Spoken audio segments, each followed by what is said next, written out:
बेतनटी उपकंठ बाहानड़ा चंदन पोखरी संलग्न सुवर्णरेखा केनालाड़ी गुरुवार जनिक व्यक्ति मृतदेह को जबत कर बेतनटी पुलिस। मृतक जनक होती उदीपुरा गाँ उपकंठ नुआसाही ग्रामर स्वर्गत मंगल सिंह पुओ राम सिंह। हस्तगत सूचना मुताबक गुरुवार सकाळे केनालाड़ी जड़े व्यक्ति मरी बेले नाक एवं पाटी रक्त बाहर देखि स्थानीय लोके बेतनटी पुलिस को खबर देते। खबर पाई बेतनटी थाना एएसआई सिद्धेश्वर मुदी घटनास्थल में पहुंची तदंत आरंभ करने सहित मृतक जनक नुआसाही ग्राम राम सिंह बोली जानिबाकु पाइथिले। मृतकों परिवार वर्ग को खबर देवा सहित 44 नंबर एक अपमृत्यु मामला रुजुपूर्वक शव जबत करी अधिक तदंत आरंभ कर बेतनटी पुलिस।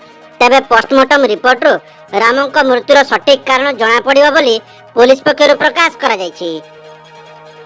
आज बड़साही थाना अधीन मारकुंडी ग्राम रे चलिथिबा चोरा देशी मद कारखाना उपरे चढ़ाव करी विपुल परिमाणर महुलपच नष्ट समेत मद प्रस्तुति रे व्यवहृत करायाउथिबा विभिन्न सरंजाम को भांगिरुजी नष्ट करछि अबकारी विभाग।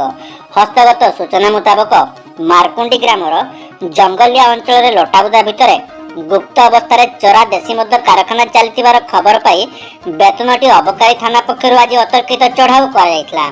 चढ़ाऊ समय मद माफिया माने जंगल भितर फेरार होता बेले घटनास्थल में व्यापक भंगारुजा करी घटनार अधिक तदंत जारी रखिछि अबकारी विभाग।